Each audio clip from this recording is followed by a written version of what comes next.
Hey guys, happy Wednesday. I'm a day early this week because I'm headed on a trip later today, so I wanted to get out and do the video sooner. And today I have a really great topic. I know you're gonna find it super helpful. I'm gonna be talking all about being a powerful coach. How do you show up? How do you be a powerful coach? How do you show up in a way that's going to best serve your clients? I know that, especially for new coaches when they're getting started, that this is something that a lot of people are concerned about because coaching is new and they haven't done a lot of it, and they want to know, like, how do I show up and be a good coach? And so I want to go through that today. I'm going to give you some key steps that I think that you can keep in mind and that you can implement when you're coaching with people that are going to really help you be a powerful coach. These things are like going to change things for you so much. Because the thing is, when you're confident in your coaching, then you can go out there and create a successful business. And some of that confidence comes through experience, but some of it just has to come through really you building up that belief in yourself and having like a game plan for moving forward. So those are the things I'm going to go through. If you have any questions while I'm going, let me know. If there's anything you find that you get stuck on when it comes to coaching and showing up as a powerful coach, let me know too. We'll dive into those things. I think it's 5 key steps that I want to give you to keep in mind that I want you to implement when you are coaching other people. So I'm going to go through those. Hey, Crystal, powerful coaching is your jam. I love it. Absolutely. Like, powerful coaching is the best thing ever. So best thing for us and the best thing for our clients. So number 1, to be a powerful coach, you need to be a confident leader and you want to take on that role. Okay? Really, you want to show up and own the leadership role in the coaching relationship. This is the thing. Your clients want to be led. They want you to show up and take control of the situation. They don't want to feel like they have to try to lead you or try to lead the session. And so when you're a coach, I want you to take that responsibility and to be confident and show up as the leader. And what this means is leading the session, letting them know how things work, setting some ground rules or expectations. I'm going to go into those things more. And speaking in as a confident coach too. So a lot of times people will kind of use words like, kinda, sorta, should we do this?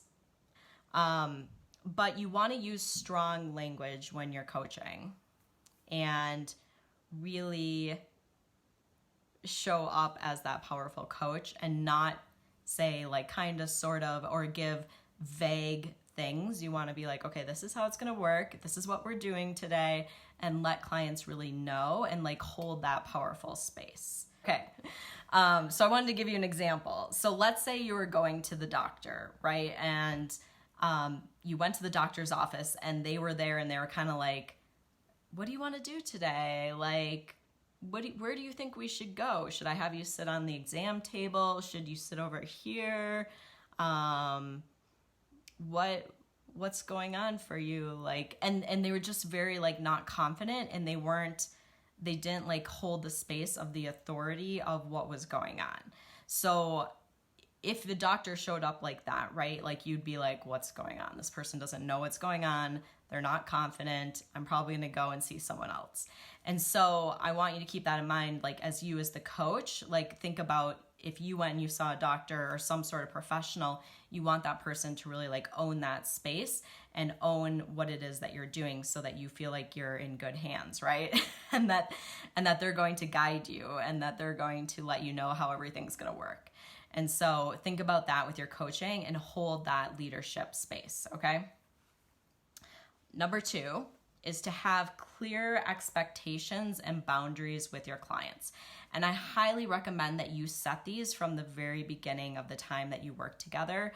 I think a great thing to have in place is a contract that lays these things out, but I also think you should discuss it with your clients. So letting them know like how long the sessions are, when the sessions are held, what is the, if someone cancels a session or they doesn't make a session or doesn't show up on time, like what happens in these situations.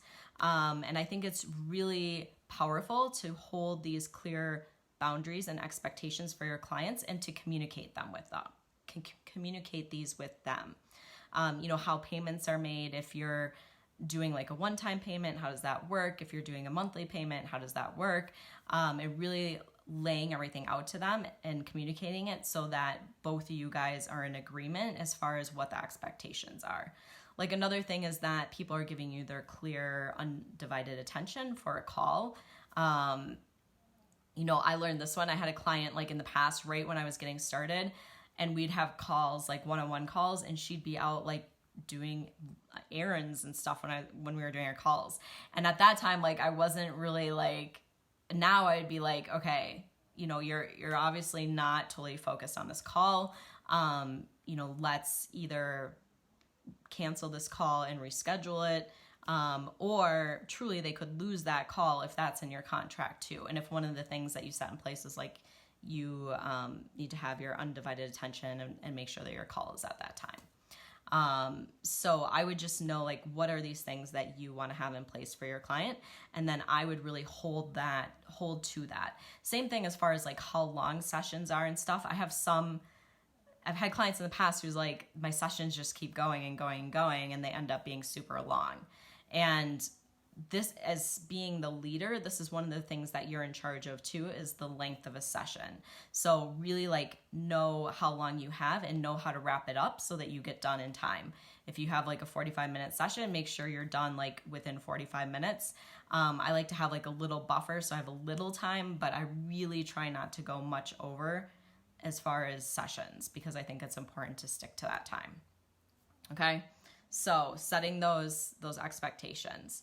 Let me know if you guys have any questions about that. Number 3, this is a really important one. So I think learning how to coach yourself through your own stuff is really important.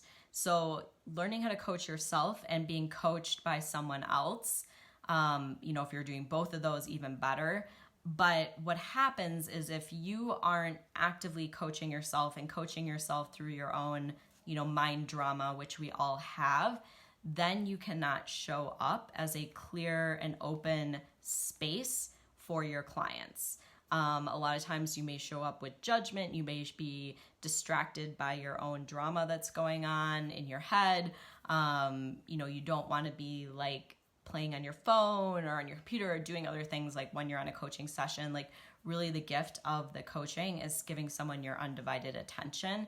And in order to do that, I think we have to really be working on ourselves and be working on our own mindset stuff.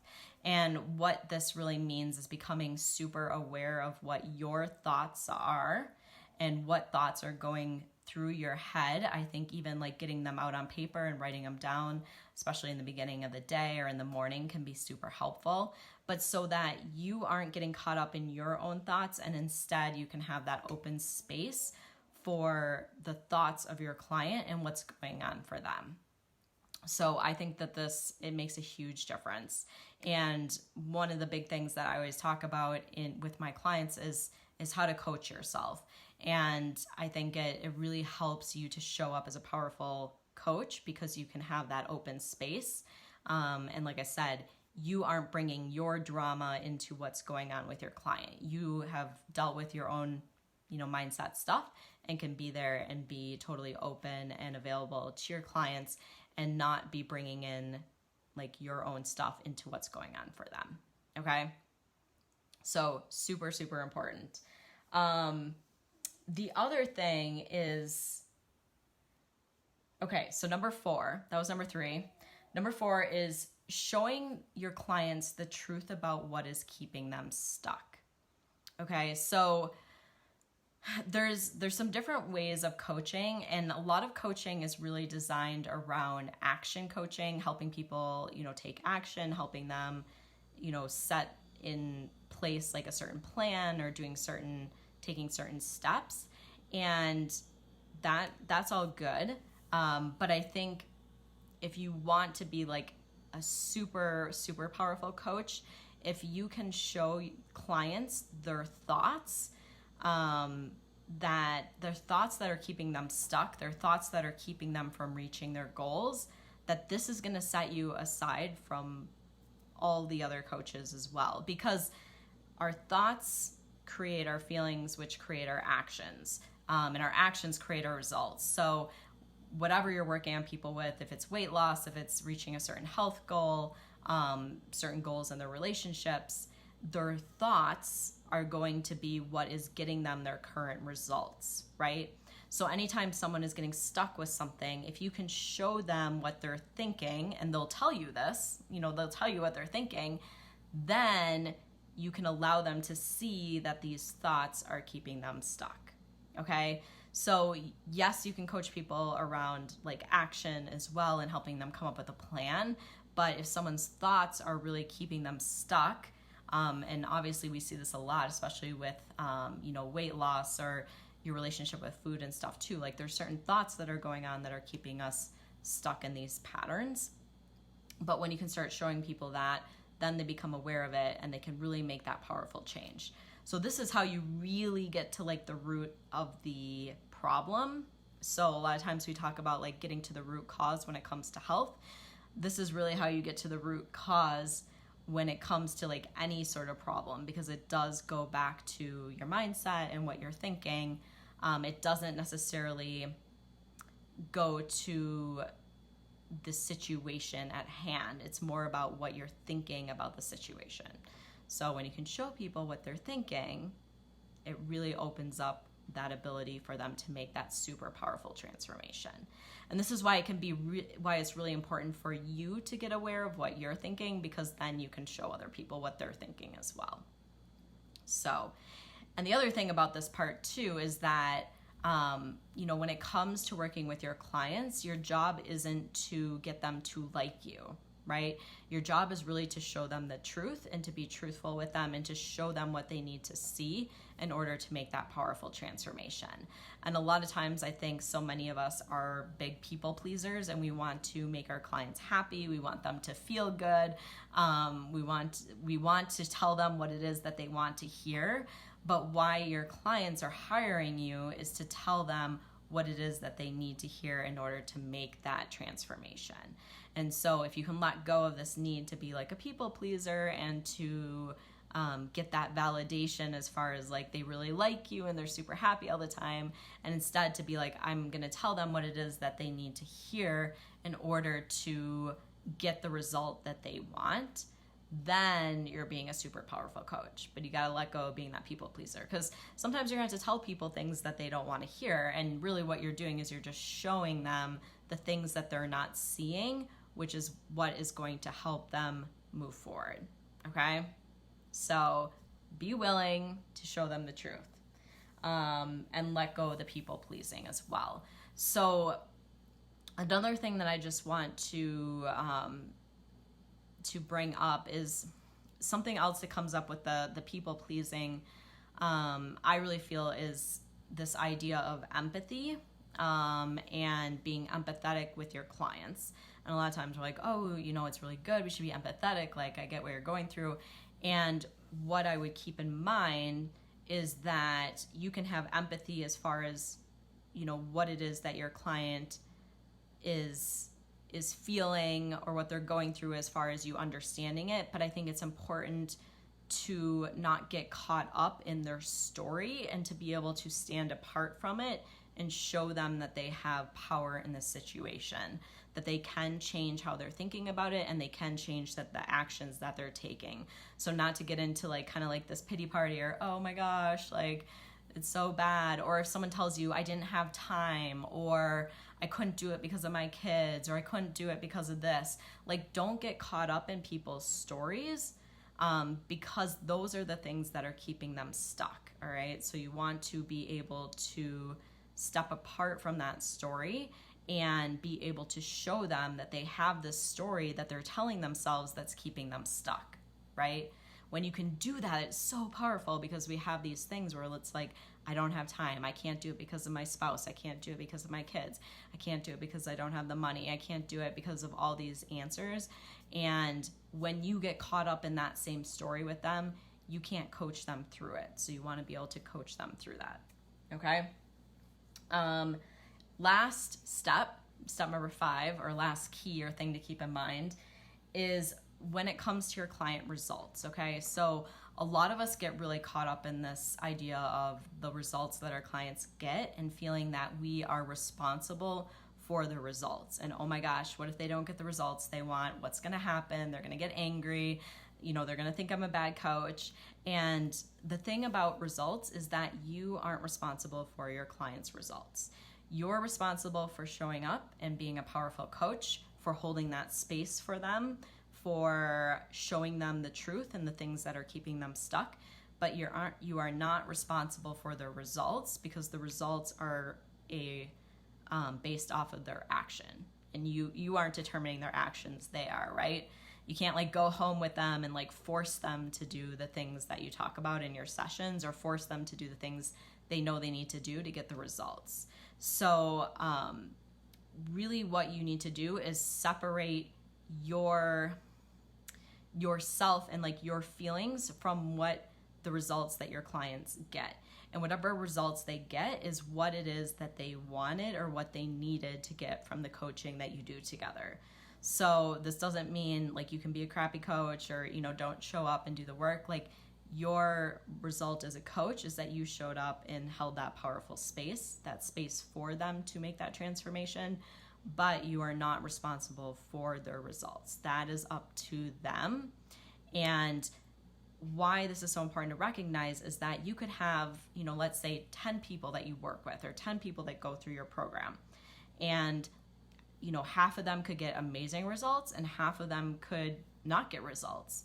This doesn't mean that your coaching or your program is bad, just means that some people, followed through and did what they need to do to get those certain results, and other people didn't. And when you let go of them needing to get certain results, then you can allow them to get the results that they were meant to get through the work that you did together. So I think that's really important to understand. A lot of times we take it on ourselves and we're like, oh my gosh, I have to make sure they get the results.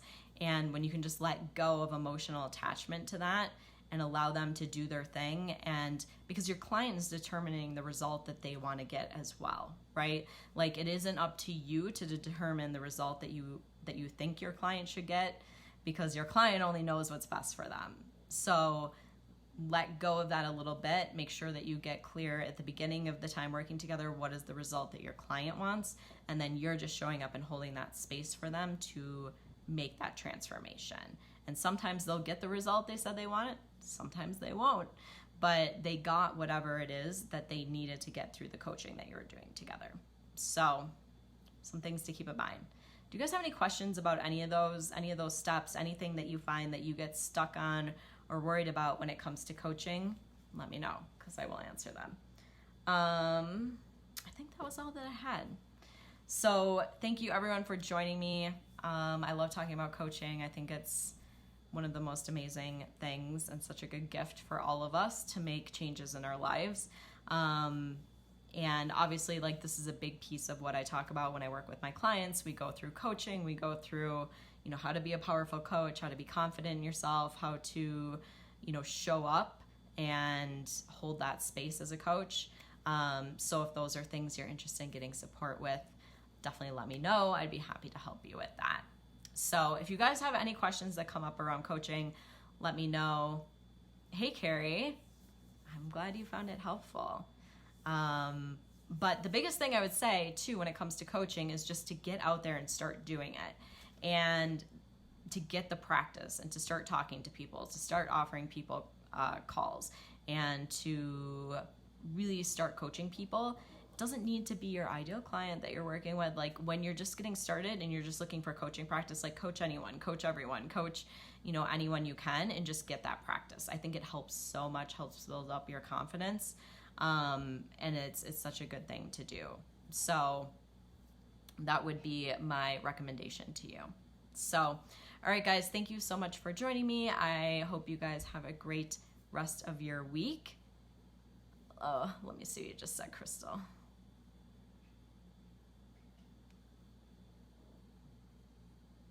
Yes. So you've been with, you had a client who got the results she needed instead of what she thought she wanted, which is very impactful on the other side. I think that's so, so true. A lot of times, like people go into a coaching relationship or go into coaching thinking they want one thing, and instead they get something else, but it was exactly what it is that they needed. And maybe it's what they needed before they can get that other result. Like they had to work on this before they could get to that. Sometimes it's like uncovering those layers of that onion. So I think when you can be okay with that and then not get upset, like, oh my gosh, they didn't get the result they said they wanted in the beginning, but they got this other amazing result that was super powerful to them. Like really celebrating that instead of like getting upset about it or taking it personally. So that's how you show up and you get unattached to the results and you really be an amazing, powerful coach. So I love it. All right, guys, have an amazing rest of your day, and I will talk to you guys soon. Bye.